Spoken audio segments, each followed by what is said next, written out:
The Urban Land Institute was established in 1936, responding to a need for an organization of unquestioned impartiality and integrity, an organization that could supply the growing land development community with dependable information about urban and suburban planning.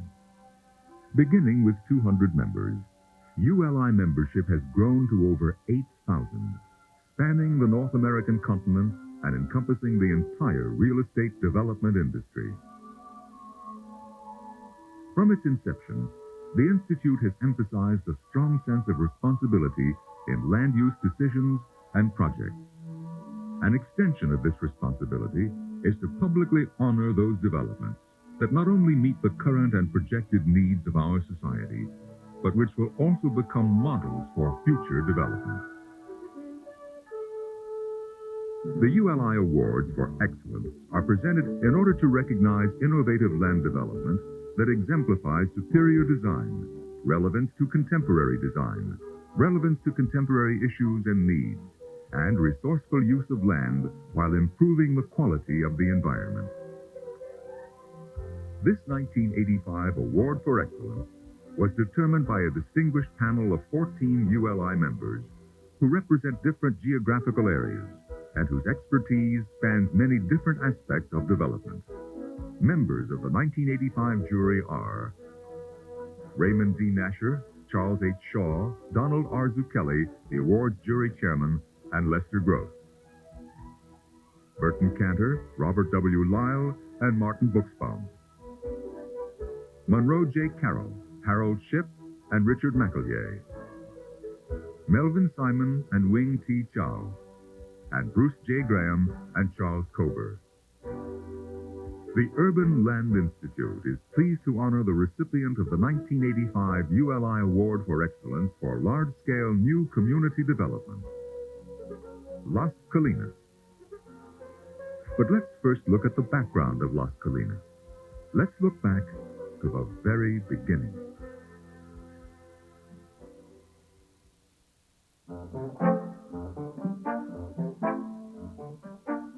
In 1841, John Neely Bryan established a trading post on the banks of the Trinity River in the north-central part of the Republic of Texas.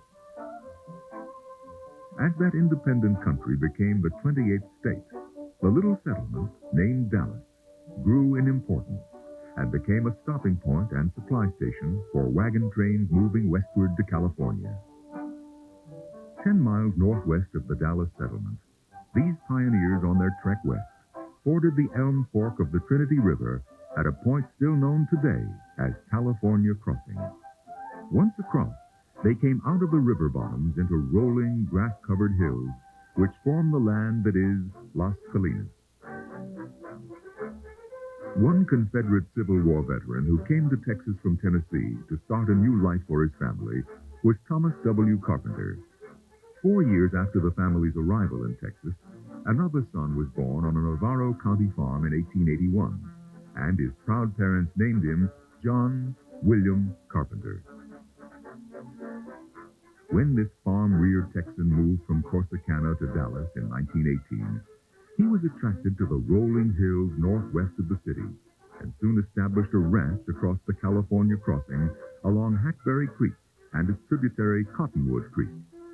This ranch, officially labeled Hackberry Creek Ranch, was soon nicknamed by Mrs. Carpenter El Ranchito de las Colinas, meaning the little ranch of the hills, in recognition of the beautiful rolling terrain with its willowy mesquite trees, unique for the Dallas area. John Carpenter became one of Texas's leading civic as well as business leaders. However, during his entire business career, he remained a lifelong active rancher and farmer, operating a number of commercial farms and ranches, including Hackberry Creek Ranch in the land that is Las Colinas. In the years immediately following World War II, the Dallas-Fort Worth area mushroomed in growth, and the suburban village of Irving began its growth from a sleepy rural community of 1,500 people to the exciting home of Las Colinas. The Dallas city limits formed its eastern border. Mr. Carpenter's son and son-in-law, Ben Carpenter and Dan Williams, had become responsible for the management of the property. They had resisted the pressures to sell off, subdivide, and develop the ranch in the conventional manner of the urban sprawl of the post-war 50s and 60s. At the time of John Carpenter's death in 1959, his son and son-in-law had enlarged the ranch from its original 1,500-acre size to approximately 6,000 acres. Since that time, the area has been increased to 12,000 acres. As development bypassed the property on the east and on the south, pressures for a breakup of the property increased, and ad valorem taxes increased, and farm and ranch income remained flat as operating expenses increased. Knowing that development of the property would be required ultimately, the owners were determined that it would be done in a manner that would preserve the natural beauty of the land, its woodlands, its creeks, and its lakes. They envisioned a special community on the land that is Las Colinas, one in which there would be no unsightly jungle of telephone and electric lines and blinking neon lights, but instead a balanced community in which home-owning residents and daytime business residents alike could share an environment of parks and greenways, creeks and lakes, recreational and cultural facilities. Years ago, they began planning just such a community and took a number of steps to ensure its ultimate creation. They donated 150 acres as a gift for the establishment of the University of Dallas, now in operation on a campus extended to 1,000 acres on the southeast side of the property. They enabled the establishment of the 885-acre L.B. Houston Park by the City of Dallas through their transfer to the Park Department of all the land they owned on the east bank of the Elm Fork of the Trinity River. Several years ago, they also committed as a gift several hundred additional acres on the western side of the Elm Fork for future enlarged public park facilities. The L.B. Houston Park was the first step in the establishment of the Greenbelt Plan of the City of Dallas, which will eventually extend all the way to near downtown Dallas.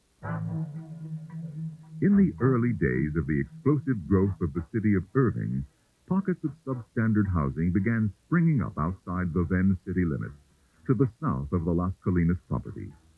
These poorly constructed houses, without adequate plumbing, sewer, and water, could have become a liability and problem for the growing city.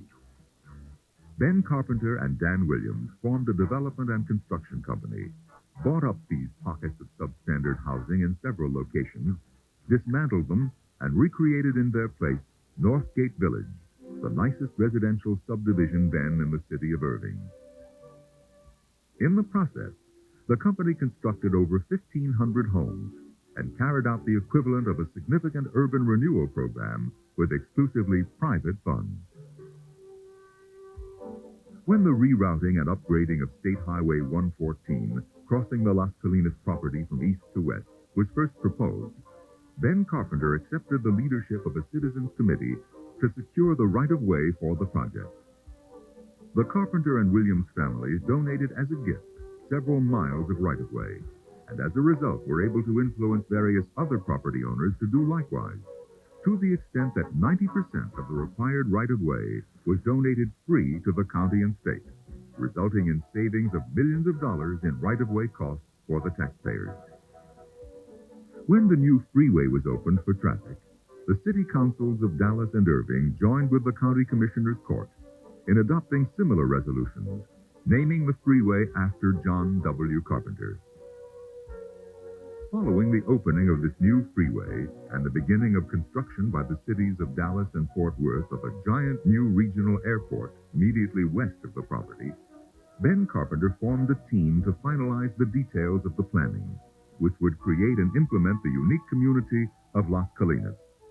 It was this planning process, its depth of detail, its diversity of consideration, and its direction and commitment to quality that has produced the results for which Las Colinas is recognized today. Most developed areas of the size of Las Colinas, 18 square miles, have become urbanized and filled with people through an evolutionary process which spreads through an area with each successive movement influencing the next movement. Las Colinas, instead, has been planned in its entirety from the very beginning. This planning was not the work of government bureaucrats eager to add more control to our lives, or of a core of dreamers from the academic community, somewhat removed from the realities of practical cost-benefits relationships. Instead, the planning process here was accomplished by a gathering of professionals from the profit-making private sector and funded with private capital. Ben Carpenter's original planning team consisted of Wayne Hurd, Bob Glatter, and Ernest Perry from Las Colinas Corporation, Jim Downs of Real Estate Research Corporation, Chicago, Dale Sprankle of Ernest Comfort Associates, Architects and Planners of Palo Alto, and George Parker of Forest and Cotton Consulting Engineers, Dallas. The master plan of development created for Las Colinas by this planning team has been subsequently refined, with major contributions coming from John W. Carpenter III, Richard W. Douglas, David H. Brune, and Frank T. Hundley, all of Las Colinas Corporation. Las Colinas was envisioned to be a community as large as most mid-sized American cities, complete with centralized features, specifically set aside for commercial, residential, and recreational development. All of these elements would be tied together through an infrastructure of disciplined and enforced standards of the highest quality. Las Colinas has been designed to be a community within the larger Dallas-Fort Worth metropolitan area, serving as one of its centerpieces, supplementing and enhancing rather than competing with the other community elements of the overall area. Fundamental to the development concept for Las Colinas has been the allocation of a large amount of the area for open space and public use. Over 5,000 acres in Las Colinas have been set aside and dedicated for open spaces, public and private parks, lakes, green belts, riding, biking, and pedestrian paths, public and private country clubs, tennis clubs, schools, museums, and other cultural and recreational institutions. It is anticipated that upon completion, 50,000 people will live in the 6 residential villages clustered in the hills of Las Colinas, or in the apartment communities conveniently located in the development. Each of these villages is separate, yet each is a part of the whole. Northgate Village, University Hills Village, and Fox Glen Village are virtually complete and house a large number of the 20,000 people who are already nighttime residents of Las Colinas. Cottonwood Valley and Hackberry Creek villages, both overlooking existing golf courses, are currently under development, and the 6th residential village will be Windsor Ridge, which will overlook the new Tournament Players Golf Course, now under construction for the Las Colinas Sports Club. Homes here provide a variety of price ranges, with underground utilities, controlled access, and round-the-clock security interfaced with the Las Colinas Association communication system. Separate from the single-family home villages are the apartment communities, offering multi-family living of the highest quality, with similar special security, communications, and environmental features. And then there are the townhome villages such as Country Club Place, providing still another lifestyle of living, but maintaining all of the high standards and amenities synonymous with Las Colinas. In addition to providing a home for its nighttime residents, Las Colinas is designed to accommodate business facilities that will someday provide a workplace for more than 150,000 people. Approximately 50,000 already call Las Colinas their business home today. High-quality commercial buildings are located in several office parks that comprise the Las Colinas Office Center, or in 3 research and distribution centers, or in the Las Colinas Urban Center. The business and research parks are being developed as prestige locations for corporate headquarters, regional headquarters, and major office, technology, service, and distribution facilities. The focal point of Las Colinas to most people is the 960-acre Las Colinas Urban Center, an area geographically larger than the downtown core of Dallas. The urban center is being developed around the 125-acre Lake Carolyn as a center city in the classic sense, to become a magnet that will serve people someday with a 24-hour-a-day vitality. And it's all beginning to take shape. There are high-rise and mid-rise offices, the Mandalay Four Seasons Hotel, shops and stores and restaurants, lakefront boulevards, canals with water taxis. And when the Las Colinas Urban Center is complete, there will be lakeshore apartments and high-rise condominiums, additional major hotels, specialty retail centers, and its own transit system. Recognizing that it takes more than building structures and parking lots to create the complete living and working environment envisioned for Las Colinas, the master plan addressed in depth the total environment and a multitude of supporting elements essential to creating a successful community. Many of these are already in place.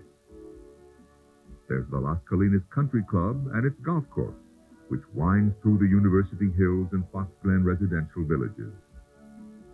The Las Colinas Sports Club, adjoining the Las Colinas Inn and Conference Center, offers a 315-room hotel with advanced state-of-the-art executive meeting facilities, and whose 2 golf courses are overlooked by the Cottonwood Valley and Windsor Ridge residential villages.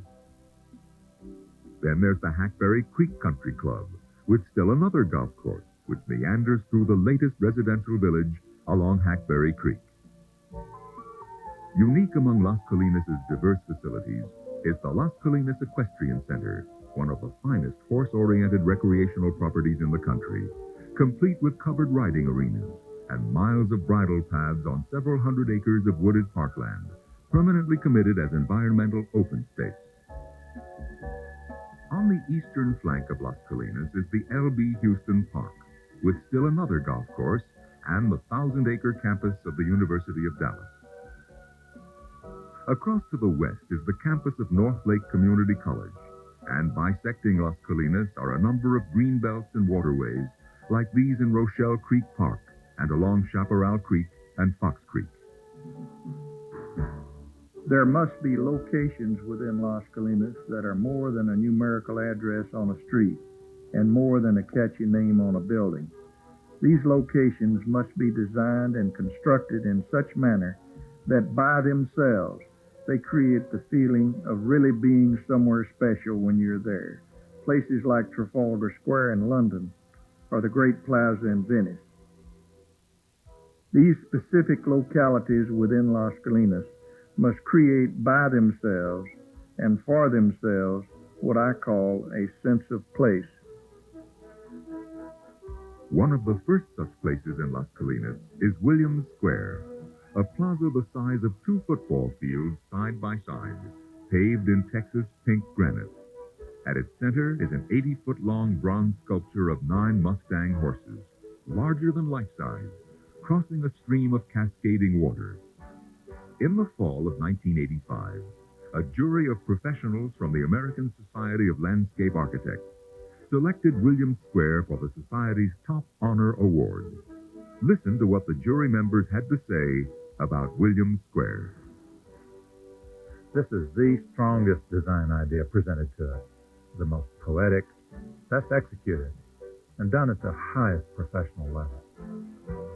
It shows beautiful restraint, resisting the urge to do anything except display the sculpture. It's one of the most exciting things I've ever seen. I think Williams Square combines water and sculpture in a way you very seldom see in this country. It's a fantastic example of not knowing where the sculptor stops his work or the landscape architect stops his. Williams Square demonstrates the ability of landscape architecture and sculpture to move the spirit and evoke emotions beyond anything else we've seen. I am deeply moved by it. I'm excited by it. I am in awe of it. And I don't see that enough in this profession. Another special location in the urban center will be the Mandalay Canal area, the first prototype section of which is already in place. Designed to provide an atmospheric change of pace for office occupants and residents alike, the shops and greenery and flowers along this man-made canal reflect the multi-level transportation system being installed throughout the urban centers. The first, or lower level, consists of an interconnected system of canals or waterways, which interface with Lake Carolyn at the center. In addition, parallel to these waterways and along the shore of Lake Carolyn, pedestrians will find landscape walkways and attractive green belts, permitting the casual intermovement of people from one building to another, while normal vehicular traffic moves throughout the urban center on the second level with its conventional street systems.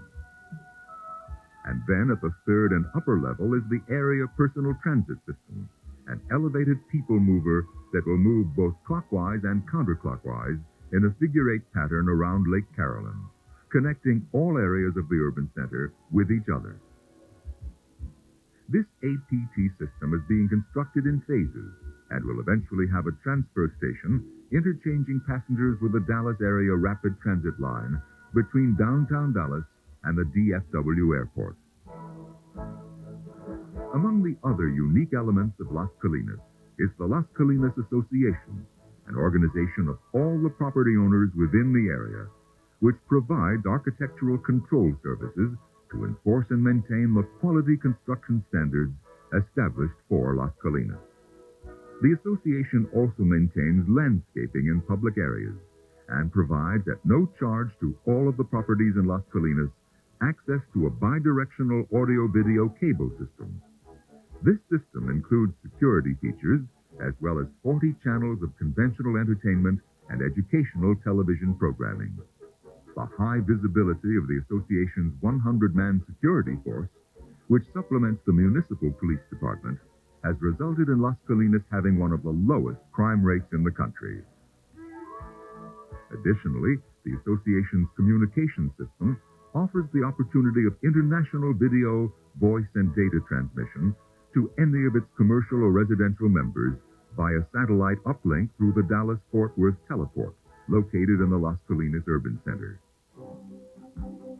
When the planning process was complete and the underground infrastructure was underway, and the time came to implement this detailed and imaginative master plan, Ben Carpenter sent this message to all of the personnel of the company, from landscape laborers to construction managers, from secretaries to financial accountants, from executives to planning coordinators. We have the opportunity of creating a unique environment of lasting quality in the development of our Las Colinas acreage. Whether this opportunity is fulfilled and this challenge is met with a properly balanced community of diversified uses in a permanently pleasing and useful environment, or instead this opportunity is missed through the mere extension of another series of typical commercial and residential subdivisions, depends almost entirely upon the desire and dedication of the people who make up our organization. Each one of us must dedicate himself to making that extra effort to achieve quality control for each and every element that makes up the total combination of facilities that will be Las Colinas. Whether an installation is hidden from view, such as an underground utility line, loading docks, and service areas, or is in full public view, such as a driveway, an entranceway, a front facade, or an identifying signpost, equal effort should be made to achieve a high standard of design, efficiency with economy, and flexibility for long-term usage. As we approach the stage of construction of improvements upon building sites, our goal should be to obtain the best design, the most efficient installation, and the use of quality materials, furnishings, and equipment. In the selection of architects, designers, decorators, contractors, and consultants, let us seek to utilize those who are the best in their field and those who approach their assignments as true professionals, accepting responsibility and giving accountability. Throughout Las Colinas, we want every project to have class and to reflect quality and be recognized as having exceptional merit. When working on a particular project, let us keep asking ourselves as we go through its stages of development whether or not these words and phrases can and will be used. When involved in the design, decoration, furnishing, and installation of apartments, residences, clubhouses, gardens, parks, office buildings, restaurants, hotels, or whatever, always ask the question of yourself, does it have that special touch of class? This approach does not mean that we should permit extravagance in any sense. The best designs are not necessarily the most expensive. Many times a simple, uncluttered approach is the most attractive. We are willing to pay for quality where the result achieved has real meaning and permanence. However, in every instance, we wish to avoid paying for flamboyance, gaudiness, and garishness. When working on a project, no matter what your assignment, do not hesitate to make a suggestion if you feel it might prove to be constructive in this direction. Keep your thought processes working and keep the suggestions coming. All of us working together can accomplish so much more than if we are working independently.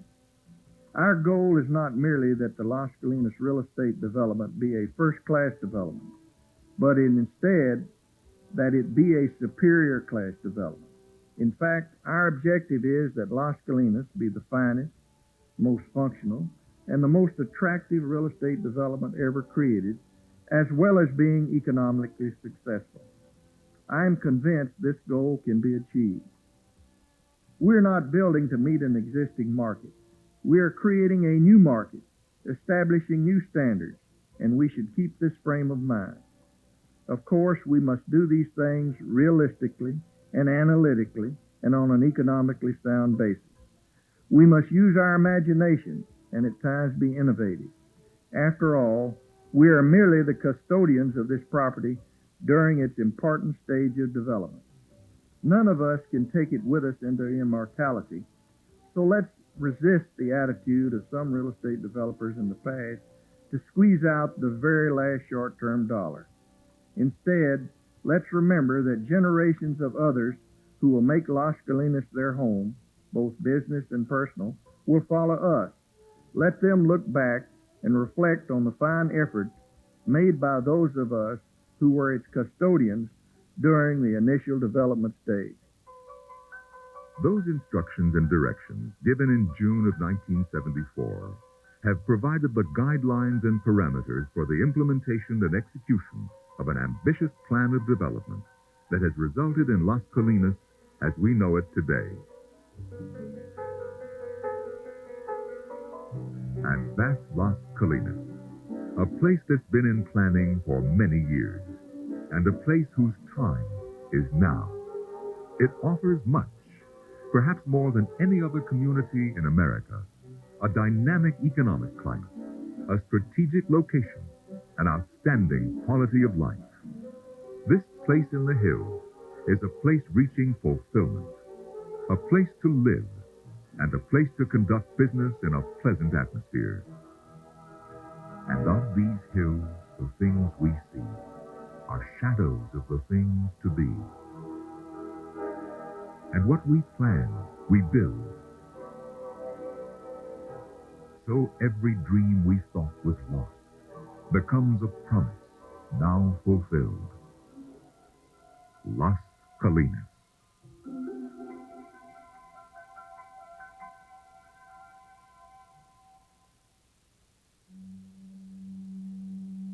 In its search for innovative land development, which truly represent the very best in land use in the urban and suburban environment, the Urban Land Institute selected Las Colinas following a review of over 100 outstanding real estate projects which had been nominated for recognition. The Urban Land Institute honors Las Colinas as a development that not only meets the current and future needs of our society, but also is worthy of emulation by others in the future. It meets in every way the highest standards of the land development profession and has in fact established new standards and concepts which will contribute to the betterment of the American environment.